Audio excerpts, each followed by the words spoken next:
Gravando. Vamos lá, fala aí, Andréia. Eu achei interessante que ela falou, porque é uma preocupação genuína, né? Genuína. Mas, assim, Deus sonda os nossos corações. Deus sabe do nosso coração. Porque, assim, tem pessoas que, às vezes, elas oram para uma pessoa ser curada, aquela história da oração forte, e, às vezes, a pessoa se exoberbece, porque ela orou e a pessoa foi curada.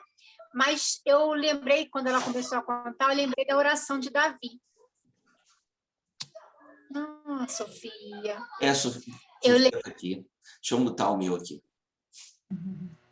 Eu lembrei da oração de Davi. Por quê? Davi, ele começou a orar pela cura da criança, pela criança até quando não tinha mais jeito mesmo. Aí, depois, ele orou, ele se humilhou, ele jejuou, fez tudo que ele podia. Quando Deus não salvou a criança, ele voltou ao seu normal e falou, como se ele estivesse falando assim, a minha parte eu fiz.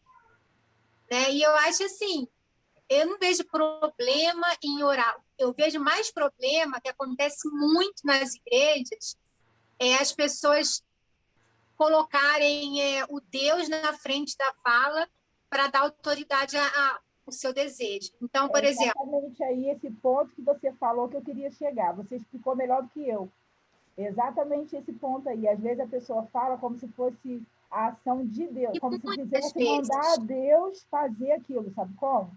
Eu não soube me explicar, mas é exatamente esse ponto que você colocou, André. Esse é o meu medo, de falar algo que venha confrontar, né, com a vontade de Deus, porque a vontade de Deus só ele, né? É lógico que a gente quer o melhor, mas às vezes as pessoas falam assim, eu declaro, né?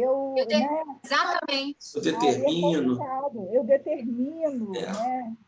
Então é meio difícil, né? A gente é como se você quisesse mandar Deus fazer alguma coisa, né? Isso. Na realidade, isso... não é assim.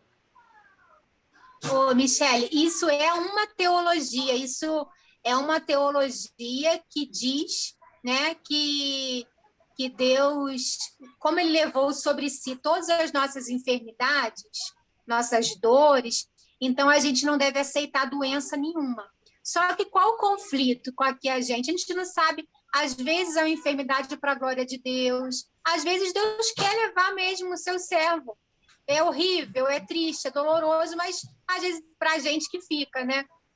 E assim, aí você chega para um pai com um filho doente e fala assim, não, Deus vai curar teu filho. Aí Deus vai e leva aquela criança. Quer dizer, a pessoa já está sofrendo por perder o filho, ainda vai sofrer em dobro, porque alguém disse uma coisa em nome de Deus que não foi Deus, né? E acontece muito isso nas igrejas. Eu acho meio até crueldade, assim, você abrir tua boca para colocar Deus mandou. Eu acho que quando é Deus, é Deus. Quando não é Deus, sou eu. Eu posso muito bem, como uma irmã em Cristo, chegar e falar, poxa, Michele, olha, isso aqui não vai por esse caminho, não, que isso aqui não é legal. Mas eu estou dando minha opinião. Que, às vezes, não é uma revelação de Deus, mas, às vezes, pela minha vivência, alguma coisa vai te ajudar, e vice-versa. Agora, o que eu não posso, às vezes, é colocar o nome de Deus na frente, Deus mandou falar, e não sei o quê, e às vezes não é Deus, às vezes é a própria pessoa. Então, isso é muito perigoso, porque isso é uma forma de manipular as pessoas, né? Deus mandou falar. Então, nem sempre é Deus que está mandando. Né? Você coloca o nome de Deus em falso, né? Como se você estivesse falando algo, né? Determinando algo e até do mandamento mesmo de Deus diz, para não usar o nome de Deus em vão, né? Então, esse é meu questionamento. Eu tenho muito receio quanto a isso. O nome de Deus em vão. Não, assim, é muito difícil, né? Essa questão da revelação, chama de revelação, né? Tem que ter sempre muito cuidado, né? Porque tem que confirmar com o teu espírito, né? Deus fala através de pessoas, fala. Deus pode usar alguém para orar e você ser curado? Sim. Mas essa cura vem do Senhor. Aí tem umas Agora, só um detalhe que você falou. Levanta a mãozinha aí. Fica mais fácil. Porque aí eu dou uma pausa aqui para você falar, que senão você corta, porque está gravando. Fica confuso. Você falou que tem que confirmar com o nosso espírito. Só que aí fica uma questão. O coração do homem é enganoso. Realmente tem que confirmar com o nosso espírito aquilo que a pessoa fala. Mas e se é uma vontade que eu tenho em mim, e aí, como é uma coisa que eu quero muito, é de Deus que eu quero, entendeu? Se for uma Às coisa que vezes eu o não coração quero, não é de Deus, não. Eu não quero é de passar por Deus, essa prova, não. entende? É. Tem que ter cuidado, porque às vezes as pessoas elas falam as coisas porque elas acham que tem que ser daquele jeito e fala, e aí como é que vai ser? Você, a pessoa chega para mim e fala, André, você vai ganhar R$ 1 milhão. Ah, é de Deus, né? Não? Eu recebo. Eu recebo. Mas assim, falando sério, que eu brinquei agora, eu recebo, né? Mas eu estava vendo uma experiência do pastor do Manuel Oliveira, que ele é pastor da New Life Church, lá em Boston, e ele estava contando a experiência de um sepultamento que ele foi de uma criança que teve câncer, morreu, e aí a mãe veio falar com ele, pastor, por que aconteceu isso? E ele disse, eu não sei, irmã, a única coisa que eu posso fazer com você é sentar com você e chorar com você. Né? Aí chegou uma pessoa e disse assim, uma pessoa lá, né? Que aí o pastor fala assim, essa foi enviada lá do inferno, né? Ele brinca, ele fala desse jeito. Chegou e disse assim, Deus me falou por que ele levou o seu filho. Aí, isso no velório. Aí disse, por que levou meu filho? Porque quando ele crescesse, ele seria um marginal e ele ia fazer muita maldade. Aí a mãe virou e disse assim, mas precisava matar ele? Deus precisava matá-lo? Não podia convertê-lo, não podia transformá-lo, precisava matá-lo, né? Então, assim, a preocupação da Michelle é salutar, porque eu também tenho muita preocupação com esse tipo de oração, de a gente trazer uma esperança que, às vezes, é uma coisa do nosso coração. Às vezes, a gente quer que a pessoa seja curada, a gente quer que a pessoa seja transformada. Qual é o pastor? É claro que a gente tem que orar com fé, mas quem dá essa fé é o próprio Deus, né?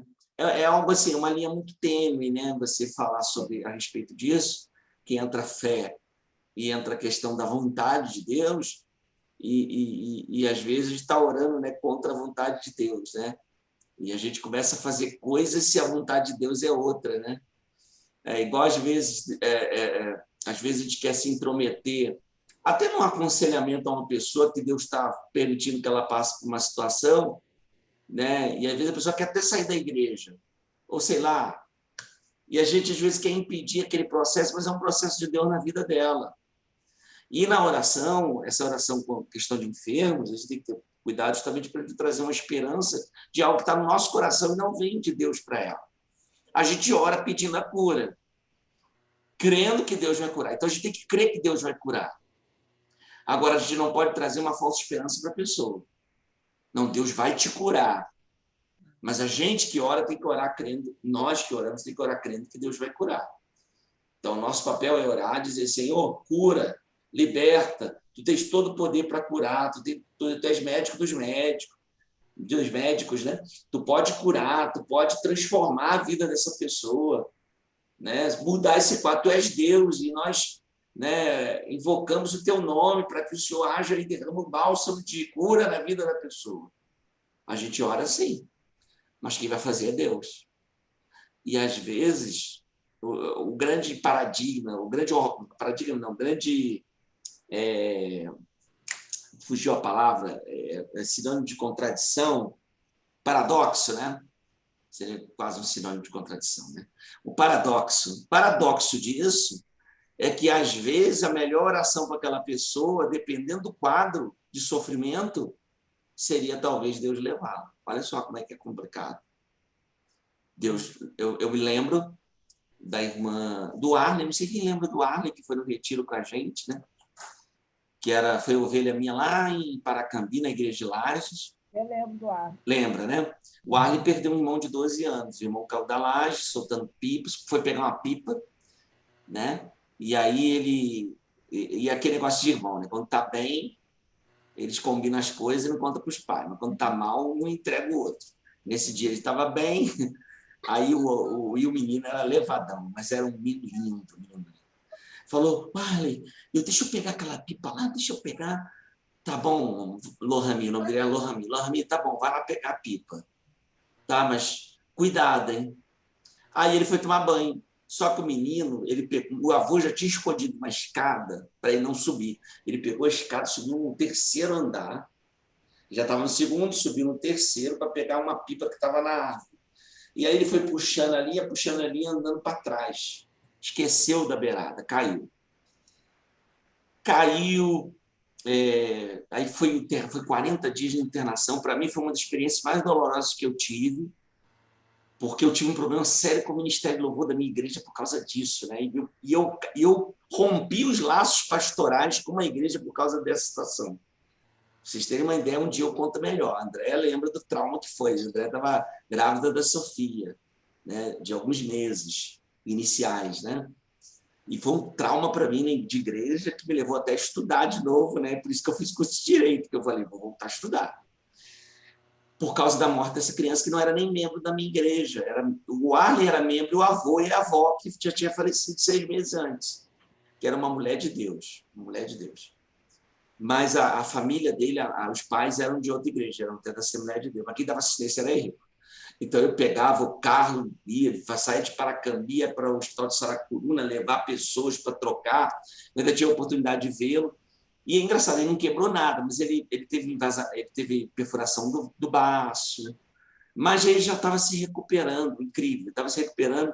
E teve um dia que o Lohami teve a oportunidade de vê-lo pela última vez. O Lohami não, o Arley, né? Teve a oportunidade de ver o Lohami pela última vez. Foi um dia de domingo, e o Hospital de Saracuruna estava cheio de graça para deixar entrar, era um maior estresse. E até o rapaz do necrotério, que estava de plantão, aí ele deixou, não, vai lá ser irmão dele, vai lá ver ele um pouquinho. Acabou que a gente ficou conversando, esquecemos dos dois, ficaram mais de 1 hora lá sozinhos conversando. Né? O pai já tinha levado a televisão, um videogame para ele brincar, ele já estava no processo de recuperação. E aí ele pegou uma infecção generalizada no hospital. Contaminou todos os órgãos. E ele ficou muito ruim, muito ruim. E aí a mãe chegou para ele, naquele momento de angústia, vendo o sofrimento do filho, e estava sofrendo muito, vomitava sangue, e sofria demais, muito doloroso. Ela, vendo o sofrimento do filho, ela segurou nele e falou assim: meu filho, a mamãe te libera, vai morar com Jesus, saia desse sofrimento. Ela terminou de orar, o menino morreu. Ele expirou e morreu, né? Então, naquele caso, a mãe viu que a melhor solução para ele era Deus levá-lo, né? E era uma criança muito amável, era arteira, ia lá para casa, aí lembrando de os gatos que eu tinha, ia lá para casa, o Renan está vindo aqui que a bateria dele acabou, ele está aqui comigo agora, aí que ele está aqui na igreja, por causa da célula. E aí, esse menino ia lá para casa, corria atrás dos gatos, os gatos ficavam desesperados, ele aprontava, né? Então, foi algo muito forte que marcou a minha vida e marcou a vida de muitas pessoas, muito mais da mãe, né? Depois ela passou por muitos problemas difíceis da vida. O Arley também quase morreu. O Arley pegou uma infecção, ninguém sabe de onde. Ele ficou um palito. Era um menino mais forte do que a gente conheceu, do que vocês conheceram no retiro, mas ele ficou um palitinho, muito magro, muito mal, a ponto de morrer.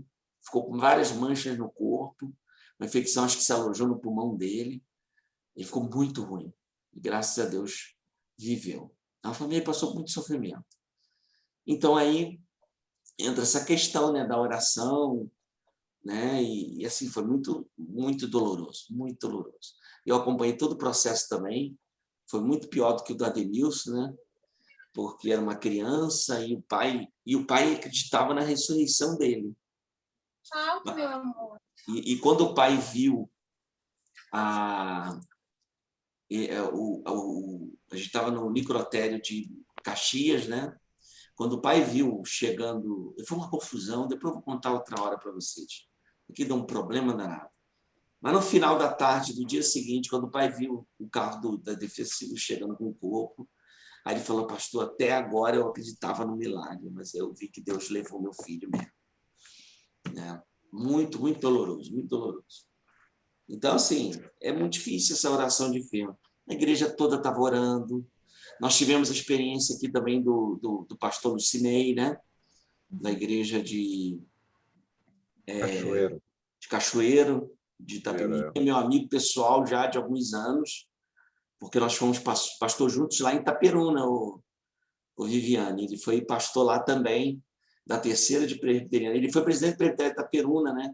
E o Bruno substituiu ele depois como presidente, né? Fileto Bruno. Tá. Então, são tudo amigos, né? E o Lucinei passou por essa experiência terrível de perder um filho, acho que com 8 anos. Menino lindo, lindo, lindo, lindaço.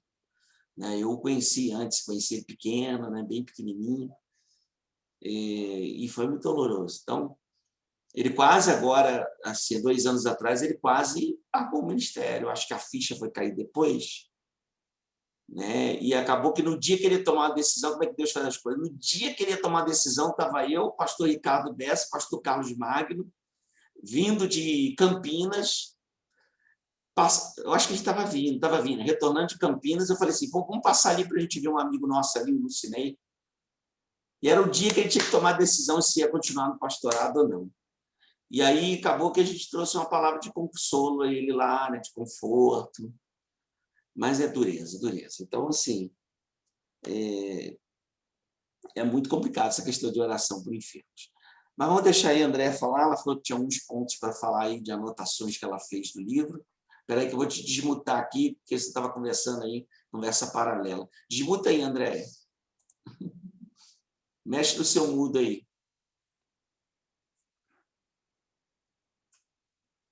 Aê! Eu acho que só que você falou que eu achei interessante, que você falou daquela parte da experiência mística, e da questão de apesar das pessoas não querem ir para a igreja, mas elas querem essa espiritualidade. Eu estava vendo, acho que interessante. Tem esse detalhe. As pessoas querem, né, eles querem ir para a igreja, né? Até anotei aqui. Né? Ele fala que a cultura ocidental anseia por uma espiritualidade não institucional, distante dos templos, lideranças ou comunidades religiosas. Aí eu estava vendo o seguinte, qual o perigo disso? O perigo é um sincretismo religioso. Por quê? Que as pessoas agora, por exemplo, eu estava pesquisando uma vez aí sobre a questão da meditação. E aí a gente vê muita coisa sobre isso e é uma linha tênue entre uma questão, por exemplo, de psicologia e espiritual, né? Mas que um espiritual fora da palavra. E aí eu estava lendo uma vez sobre aquele Ho'oponopono, que é como se fosse um mantra, uma oração, não sei se é havaiano, algum tipo de meditação. E aí eu estava vendo um vídeo, eu achei interessante, porque várias pessoas cristãs evangélicas dizendo que praticam o Ho'oponopono. Olha a situação, porque assim, quando a gente deixa, a gente tira a oração da nossa vida, a gente acaba substituindo por outras coisas. Né? Então, por exemplo, meditação, pensamento positivo, esse tipo de coisa, assim, é perigoso. Não que a gente não tenha que ter um pensamento positivo, a gente não possa, né, tentar relaxar, meditar na nossa mente, mas é muito perigoso, porque a gente pode ir para caminhos que a gente não conhece e que abrem a nossa vida espiritual para a habitação de demônios. E aí eu estava vendo, tem...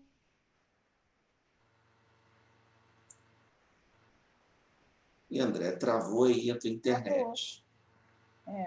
Travou tudo aí. Hein? Deixa eu mandar mensagem para ela aqui dizendo que travou. Travou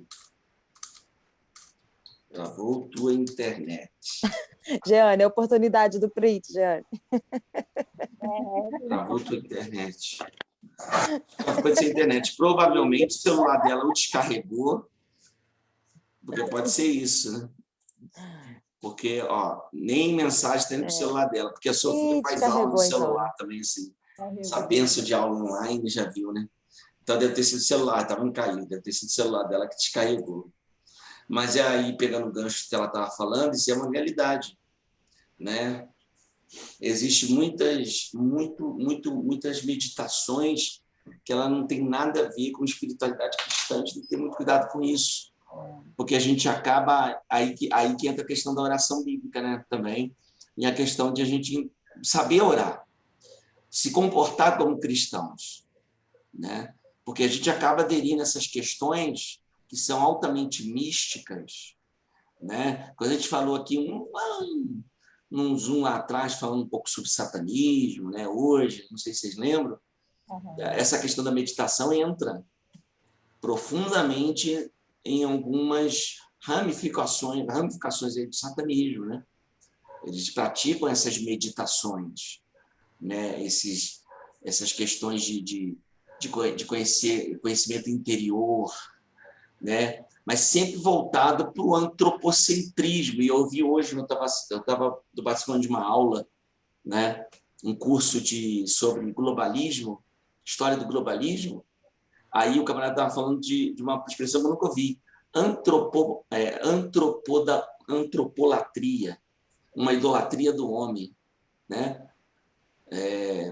E aí essas religiões místicas, orientais, e essas questões de meditação, elas levam para esse lado de o homem no centro de tudo, né? No centro de tudo. Então, é muito interessante essa questão aí que ele fala também, lá no primeiro capítulo, sobre essas pessoas que estão nessa busca mística, mas elas acabam indo para esse lado aí da meditação, esse lado aí do transcendente. E a gente não pode esquecer que o diabo, inimigo das nossas almas, nos conhece melhor do que ninguém, né? E quando ela falou da questão das revelações, tem que ter cuidado, porque pode ser do homem, pode ser de Deus, pode ser do homem, pode ser do diabo também, né? Pode ser do diabo, o diabo também pode te revelar. O tempo está voando, cara. Já estamos com 9, falta 9 minutos. Nem parece, né? Interessante, né? Passa rápido, pai. Passou rápido, né? Entramos nesse campo aí do questionamento da Michele, né? E acabou que o tempo voou. Muito bacana isso. Eu estou gostando já de antemão, né? O livro é um pouquinho denso em alguns momentos, né? Porque ele aprofunda na questão teológica da oração, né? No segundo capítulo que a gente vai ler semana que vem, que a gente vai comentar semana que vem, eu acho que não dá para ler. Tá vendo, Gilberto? O tempo passa muito depressa. É verdade. Se a gente ler o texto aqui, o que pode se fazer depois é fazer né? Não, eu estou pensando aqui fazer a leitura, gravar a leitura e deixar disponibilizado também. Fazer a leitura e gravar e deixar disponibilizado para quem quer ouvir, né? O segundo capítulo ele vai falar sobre a grandiosidade da oração, aí vai falar sobre a supremacia da oração, a integridade da oração, a dificuldade da oração, a centralidade da oração e a riqueza da oração, né? Tem até um poema aqui legal que ele cita aqui, ó. Oração, banquete das igrejas, tempo de anjos, sopro de Deus no homem, de volta ao nascimento, alma em paráfrase, coração em peregrinação, prumo cristão, esquadriando os céus e terra, mecanismo em luta contra o Todo-Poderoso, torre do pecador, trovão reverso, lança que transpassa o lado de Cristo, os 6 dias de transformação do mundo em 1 hora, uma espécie de melodia que todas as coisas ouvem e o temem, suavidade, paz e júbilo, amor e êxtase, maná exaltada, alegria superlativa. Poema bacana. Então, a segunda parte, quem puder ler, quem já está com o livro, eu vou fazer o possível aí para ver se eu consigo ou gravar, de repente eu vou gravar a leitura, que é mais fácil do que eu escanear, né?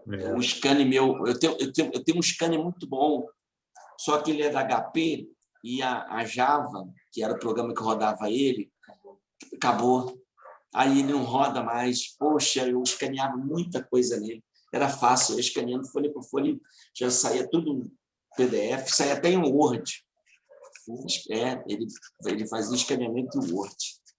Não é nem só PDF, não, Word também. Então, é isso aí. Eu acho que a Andréa não vai entrar mais, não. Ela deve ter ficado sem celular mesmo, o celular deve ter descarregado. Vamos ficar por aqui, então. Alguém quer perguntar, falar alguma coisa? A Giane, perdão, Giane, fala aí. A Viviane, se a Viviane quiser, ela tiver sem livro, eu empresto para ela, quinta-feira ela me devolve, Viviane. É muito Entendeu? amor, gente. Ela me ama demais da conta. Aí você Me adota, querida. Compartilhar, né? Compartilhar. Põe comigo amanhã. Não tem como não, amor. Não tem como não. Tem, você vai ler essas partes que a gente vai estudar segunda-feira que vem. Eu leio sexta, sábado, domingo. Você fica com ele terça, quarta e quinta, né, pastor? Amanhã eu não posso pegar, que eu tenho uma prova amanhã. Eu tenho prova amanhã para fazer. Aí vocês decidem. Então, a gente conversa no privado. Está gravando, não podemos esquecer. Então, a gente conversa no privado. Então, vamos orar novamente ao Senhor, para a gente encerrar aqui o nosso trabalho. Vamos orar, então. Senhor, em nome de Jesus, nós te agradecemos por esse momento tão bom que passamos juntos, tão rápido, tão depressa, mas foi tão gostoso estar com os nossos irmãos aqui compartilhando dessa obra-prima, desse livro, que fala de uma das coisas fundamentais na vida cristã, um dos aspectos fundamentais da vida cristã, que é a oração, que é falar contigo, que é conversar com o Senhor, que é ter intimidade com o Senhor, e a gente precisa muito disso, Pai. Nós vivemos em tempos que nós não temos dedicado período de oração por conta de N motivos, mas que esse livro nos desperte, ó Pai, para um avivamento na nossa igreja de oração, que sejamos instrumentos usados pelo Senhor para despertar os nossos irmãos a orarem. Nós louvamos, oramos e agradecemos por cada irmão que tem participado, por aqueles que vão participar na semana que vem, que sejam momentos agradáveis de comunhão e de oração e de aprendizado. É no nome de Jesus que oramos e agradecemos. Amém. Amém. Amém? Amém. Um beijo no coração, meus irmãos. Deus abençoe. Fiquem na paz. Tirou foto, orar. Já tirou as fotos, né? Tirei. Então, posta olha lá, Jeane. Posta lá no grupo do Zoom, hein? Vou te adicionar. Vou adicionar aqui o Renan, pediu para adicionar no grupo do Zoom. Deus abençoe, tá? Falou, querido. Fique na paz, hein? Fica com Deus. Tchau.